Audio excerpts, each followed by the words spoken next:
Jardin Univers The Day. 안녕하세요. 진심을 터치하는 홀리스틱 힐러 유수연입니다. 저희 집은 단독주택이었는데요. 어릴 적 대문을 열고 들어오면 양쪽으로 커다란 라일락 나무가 수북하게 꽃을 떨어뜨리는데요. 집으로 현관까지 걸어 들어오는 입구 가득 라일락 꽃들이 바닥에 흐드러지게 떨어져 있었습니다. 보랏빛의 작고 부드러운 향이 달콤하기도 하고 부드럽기도 하고 따뜻함을 주는 저에게는 엄마의 이불 속 같은 느낌이 들었습니다. 네, 지금도 대단히 수줍지만 어릴 적은 훨씬 더 수줍고 부끄러움이 많은 아이였는데요. 그 부끄러움이 많기도 하지만 마음속에는 욕심도 많은 두 가지 감정이 동시에 있는 아이였습니다. 그런 어린아이가 가장 기뻤었던 순간, 자신감이 넘쳤던 순간, 남들 앞에서 수줍음을 잠시 잃었던 순간이 있었어요. 그때는 제가 친구들을 꾸며주고 그 친구들이 제가 꾸며주는 모습에 행복해하는 모습을 바라볼 때 그때는 자신감과 자존감이 상승하는 그런 신기한 경험을 했었습니다. 사람은 누구나 자기가 가장 행복했었던 순간을 기억하고 자기가 가장 잘하는 것을 사랑하고 그리고 가장 칭찬받을 때 그 존재감이 발휘된다고 생각하는데요. 저 역시도 제가 잘하고 제가 좋아하는 일을 통해 사람들이 기뻐하는 모습을 볼 때 그때 너무 행복했었습니다. 그래서 나중에 나는 사람을 꾸며주는 일을 하면 좋겠다. 머리도 만져주고 얼굴에 화장도 하고 옷도 예쁘게 입혀주는 그런 사람이 돼야 되겠다라고 막연하게 생각했었던 것 같습니다. 저희 어렸을 때에는 지금처럼 크리에이티브한 사람들이 각광받는 시대가 아니었고 공부를 열심히 하는 그런 아이들을 부모님들이 바라던 시기였어요. 그래서 그때는 예체능이나 이런 쪽보다는 공부를 하기를 원하시는 부모님들이 많았고 저희 부모님 역시 제가 공부 쪽을 하기를 원하셨습니다.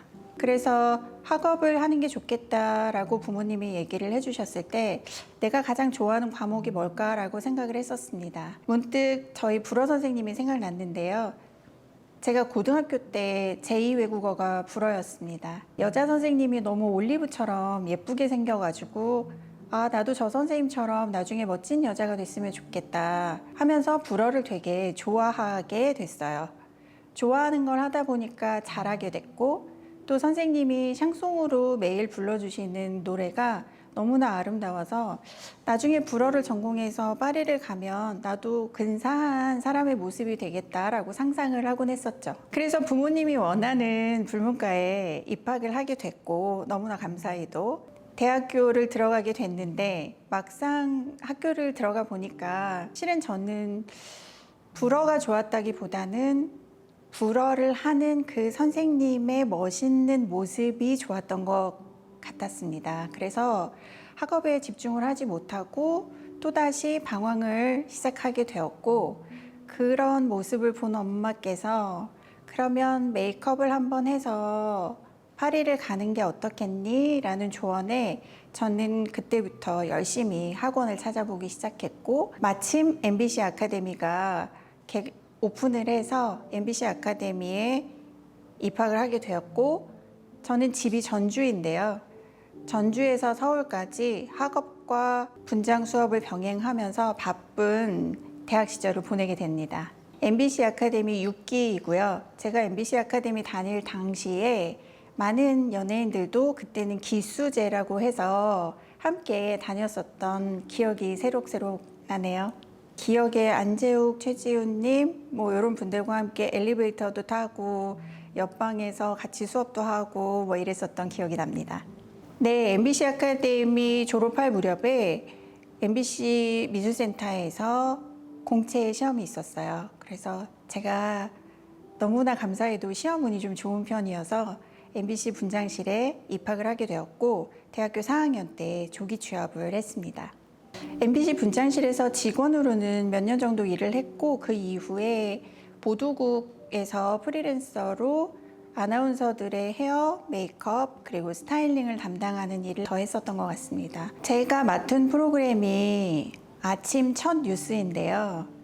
아침 첫 뉴스를 하려면 집에서 새벽 3시 반에 출근을 해서 아나운서들, 기자들, 그 모든 분들의 헤어와 메이크업 그리고 스타일링을 도맡아서 해야 했는데 눈이 오나 비가 오나 저희는 항상 하루도 빠짐없이 출근을 해야 했고 남들이 출근하는 시간에 저희가 퇴근을 했어야 했는데 제가 그 당시에 수지에 살았고 MBC는 여의도에 있었거든요.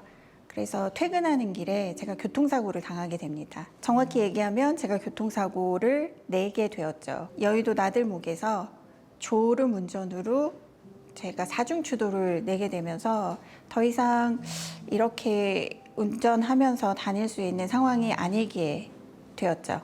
저는 미용실을 차리게 됩니다. 너무 꾸미는 걸 좋아해서 꾸미기도 했지만 저는 실은 가장 필요했었던 건 휴식이었거든요. 수줍은 어린아이가 가장 화려한 곳에서 가장 열심히 일을 했는데 정작 집에 돌아오고 나서는 그 모든 긴장이 풀어지면서 외롭기도 했고 아프기도 했고 늘 어깨는 뭉쳐 있었고 늘 승모근은 솟아 있었고 늘 허리는 아팠고 그렇기 때문에 저는 돈을 열심히 모아서 쉬는 날 하루를 온전히 저를 위한 힐링데이로 쓰기 시작합니다. 제가 가장 좋아했던 힐링이 미용실에 가는 거와 마사지를 받는 거였는데 어느 날부터 손님으로 다니는 제가 돈을 쓰러 다니는데 대단히 작아지는 경험을 하게 돼요. 제가 느낀 불편함이 좀 여러 가지 있었는데요. 첫 번째는 입구에서 문을 열고 들어갔을 때 헤어 선생님들이 너무나 무서웠어요. 이 예쁜 얼굴에 화려한 미소를 보여주시긴 하시는데 정말 나를 환대해 주는구나 라는 느낌보다는 제가 작은 아이였는데 대단히 큰 나무처럼 느껴져서 나라면 좀 더 따뜻하게 맞이해주면 좋겠다라는 생각을 어릴 적이니까 좀 했었던 것 같고요. 두 번째는 그때는 예약 시스템이 없었기 때문에 그냥 무작정 가서 잘하는 선생님이 있으면 그 선생님을 끝날 때까지 기다려야 하는 불편함이 있었습니다. 이런 불편한 부분들을 좀 해소하면 더 좋지 않을까? 손님이 많지 않을까? 라는 그 무모함으로 시작했고 결국 미용실을 오픈하게 됩니다. 제가 이제껏 살아오면서 가장 행복했었던 순간, 가장 행복했었던 시간, 가장 소중했던 경험들을 제이유더데이의 공간 안에 녹여냈습니다. 제이유더데이의 뜻을 좀 설명드리자면 제가 불어를 전공했다고 했잖아요. 그래서 제이유는 자르댕 유니버스라고 불어인데요. 우주 정원이라는 뜻이에요. 제이유 더 데이는 우주 정원에서의 하루라는 뜻을 갖고 있는데 저는 늘 목, 허리, 어깨, 머리 이런 곳이 아팠었던 사람이기 때문에 가장 행복한 순간이 내 몸이 무겁지 않을 때였거든요. 그래서 몸이 가벼워지는 상태가 어떤 상태일까 생각하다가 우주선 안에 사람들이 떠다니는 거를 보면서 무중력 상태일 때는 정말 내 몸이 가볍겠구나 라는 상상을 해봤습니다. 그래서 지금 제이유더데이는 우주 정원에서의 하루, 나의 몸과 마음이 깃털처럼 가벼워지는 무중력 상태에서 현실에서 답답한 마음, 무거운 몸을 온전히 휴식할 수 있는 오롯한 치유의 공간이라는 뜻을 담고 있습니다. 이런 여러 가지 경험들을 통해서 제가 이곳에서 여러분들께 드리고자 하는 힐링은 정확합니다. 진정한 치유는 오롯이 내가 나만의 휴식을 찾는 안식처가 필요했다고 생각했는데요. 엄마의 무릎을 베고 귀를 파주셨었던 그 감성, 그리고 엄마가 따뜻하게 나를 안아주면서 머리를 감겨줬었던 그 터치, 그러한 부분들을 통해서 제가 여러분들께 저의 진심을 담은 터치를 통해 여러분들의 마음을 힐링해 드리고 싶습니다. 진심을 터치하는 홀리스틱 힐러 유수연이었습니다. 감사합니다.